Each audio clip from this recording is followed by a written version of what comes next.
Hello and welcome everybody, my name is Poison Ducky, and it's going to be me playing as the Vampire Counts, which is no surprise there, but here comes the surprise. It's versus Talaxlan Soothsayer's Empire.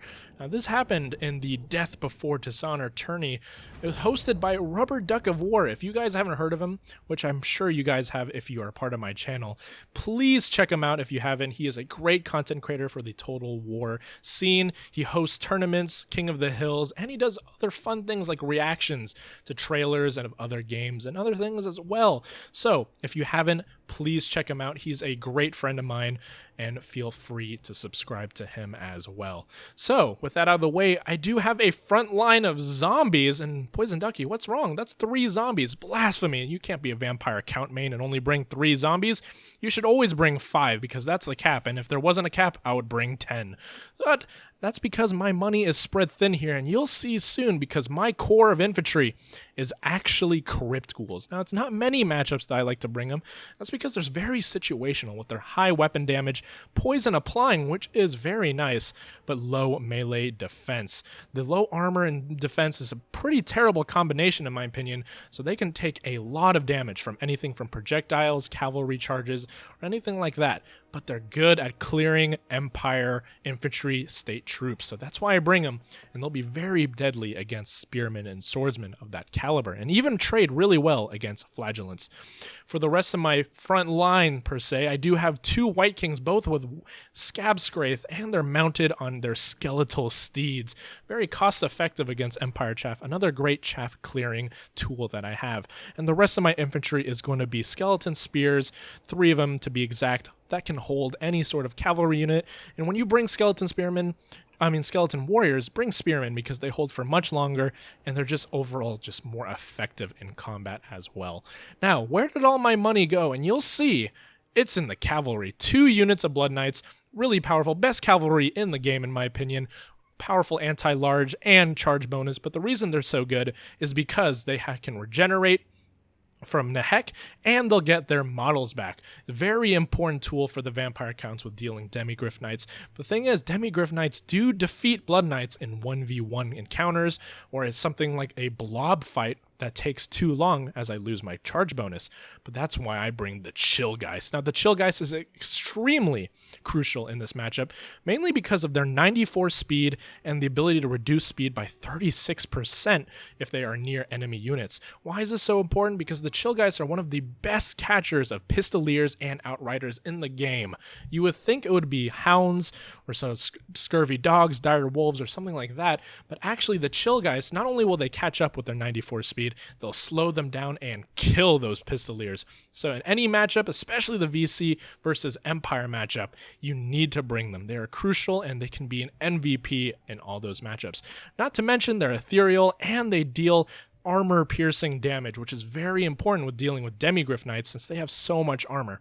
Now, the one leading this empire of skeletons and ghouls, it's going to be the Lamian Vampire Lord, my queen for today. Now, the reason you bring her, and specifically on a mount, is because she has a very specific item called the Scepter of Stability. Very important. It applies 44% magical resistance. And you would think the Empire doesn't have that much magical damage, but when they do have it, it can be devastating against the Vampire Counts, especially the ethereal units. So always bring that to try to support your Chillgeists. And the Vampire Lamian Lord is actually really effective in combat with AoE debuffs called Seduction, with reducing melee attack and being able to be really tanky, lightning reflexes to get out there and get the damage reduction needed. She's a great choice in this matchup. Now, my 2 last units will be the Fellbats in the Sky, one of the greatest units in the Vampire Count roster. They are the MVP when they come to show up, and they'll chase people off the battlefield and stop them in their tracks. Really awesome, fast-moving flying units. Now over here with Talaxlan Soothsayer, helming the Empire, he has chosen Karl Franz as his champion, which is a dangerous choice for me at least. And he has his Galmaraz and Reiklin Runefang, the raid boss that's going to hold this Empire army together. And here's what I was fearing. It's going to be great swords as the front line. That's the only unit that my Crypt Ghouls really cannot churn through in terms of infantry, because they have so much armor and a bonus versus infantry that would be very dangerous. Usually you get Graveguard with great weapons to deal with them, but with Sigmarite buffs from a warrior priest off in the distance, you'll see that greatswords actually can deal so much damage against Graveguard. So I don't like to bring Graveguard in this situation, but greatswords will be a hard tool for me to get rid of, mainly because I don't have that much armor piercing in my army.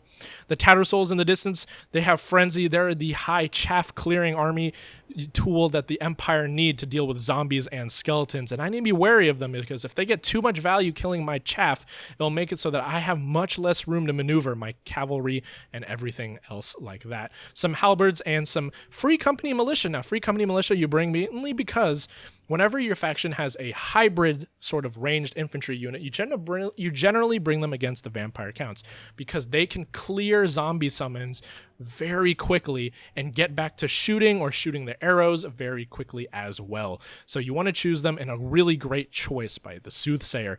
We have a Jade Wizard in the back and 2 units of Demigryph Knights with halberds, one being the Regiment of Renown, being immune to psychology because they cost terror, and the Warrior Priest giving the buffs that are needed. This is a huge power play by the Empire. I think he has the Grand Soulfire and the Shield of Faith, really powerful tools.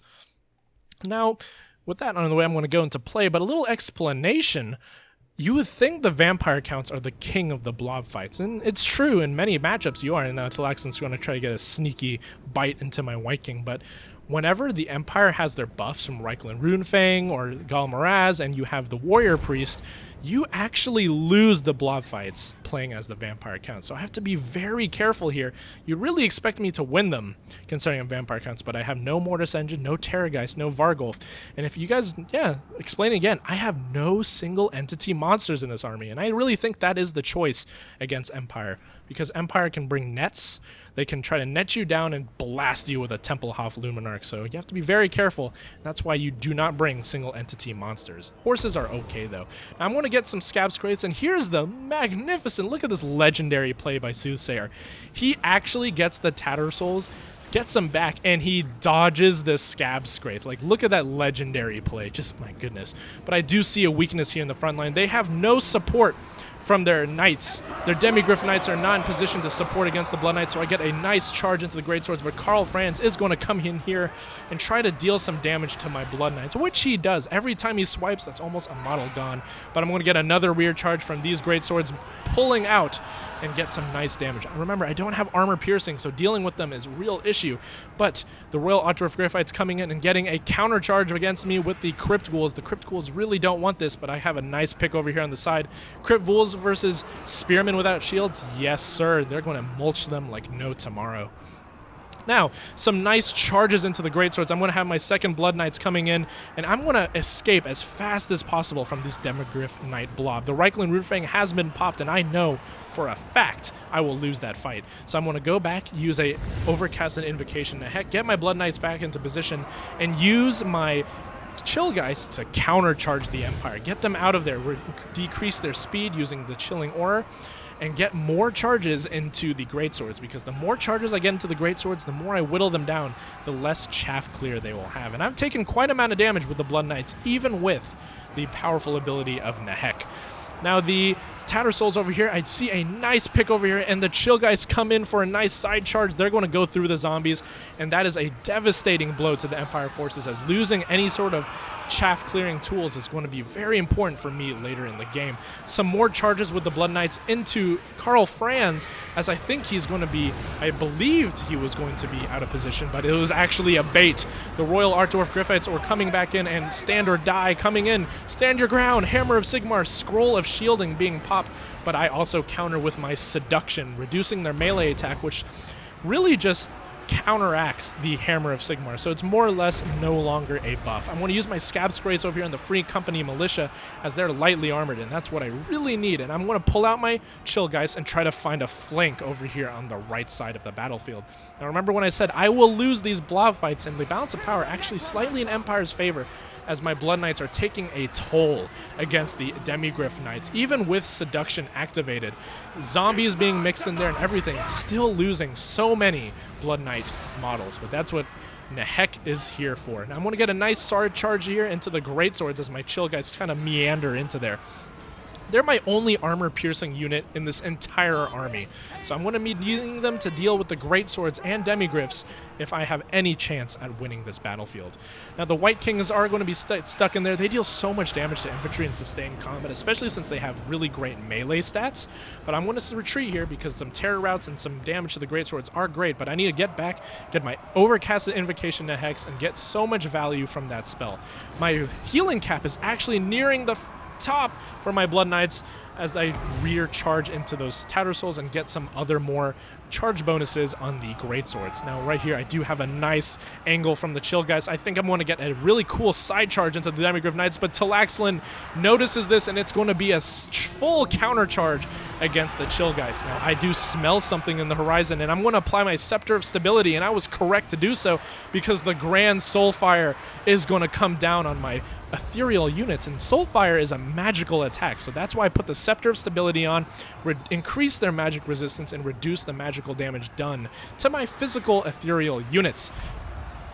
So Blood Knights are going to get a nice set round and counter charge on those Demigryph Knights, but here comes the buffs of Sigmar, another Reikland Roofing, a extended Earthblood, and standard ground being picked up. I should not be engaging here, and that's actually showing as the balance of power firmly in the Empire's favor.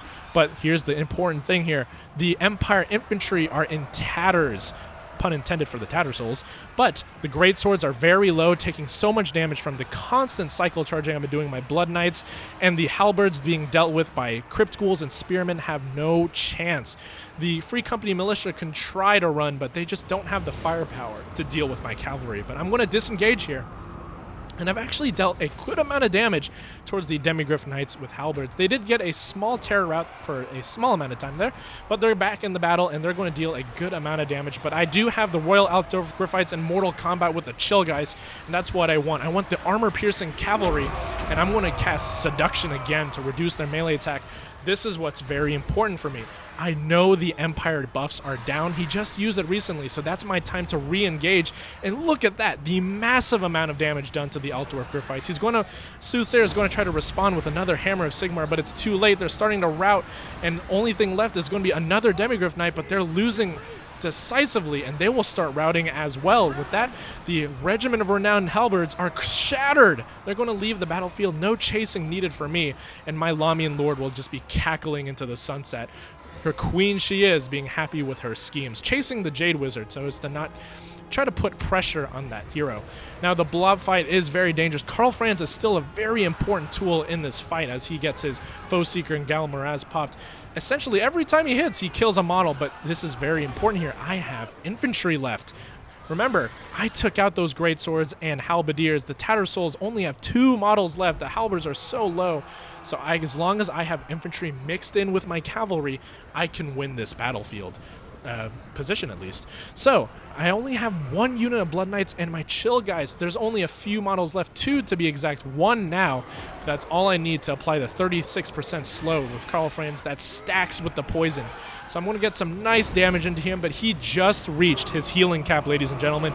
This has been 8 minutes, like so many minutes into the game, and he just reached his healing cap. My Blood Knights are going to reach them as well. Another Soulfire, and Soothsayer is looking to bring this back in his favor. That AoE damage being a very effective tool with dealing against my infantry. Now I did use my last, I believe, Invocation to Heck on this Blood Knights, and they've reached their healing cap, and my White Kings are coming back in the 4th quarter to try to deal with the legendary heroes of the Empire. Karl Franz is just a raid boss, and I cannot deal the damage I need to take him down.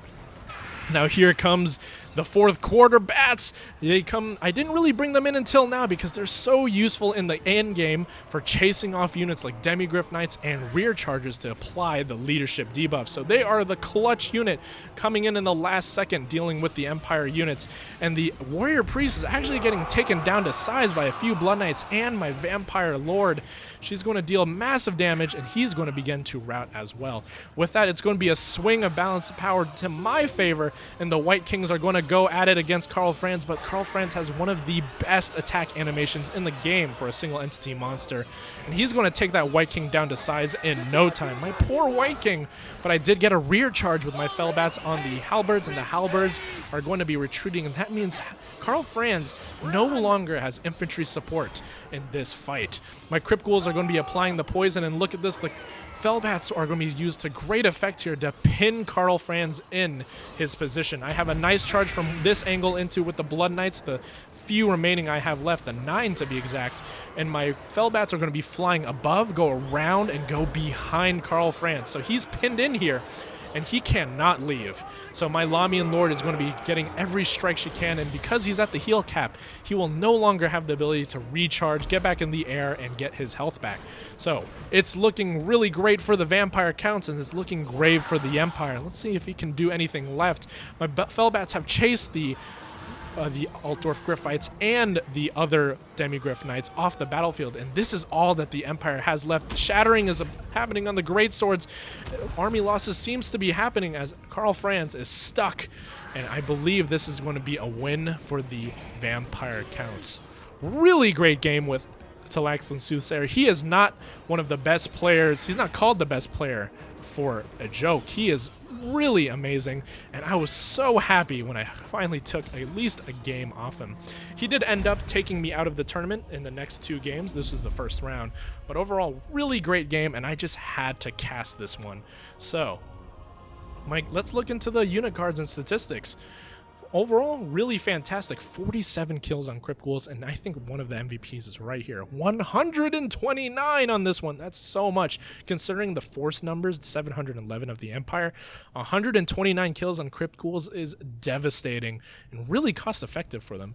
A really nice play. 2 chevrons on each of the Blood Knights. I didn't put any chevrons on them before this match, so 63 and 48 kills, mainly on Great Swords and Royal Altdorf and other Demigryph Knights.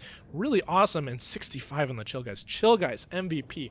I'm telling you guys, always bring them into the Empire matchup, even if they bring magical damage, because the Scepter of Stability is what's going to keep you stable in those engagements. So overall, 69 kills in the White King, very nice. And the Fellbats coming in the 4th quarter, the clutch to chase off any of those units and get those rear charges to stop the Empire. But man, those Great Swords along with that just blob. The Empire blob is so powerful against the Vampire Counts because they know that Vampire Counts are going to be looking for blob engagements themselves. But overall, I really hope you guys like the video.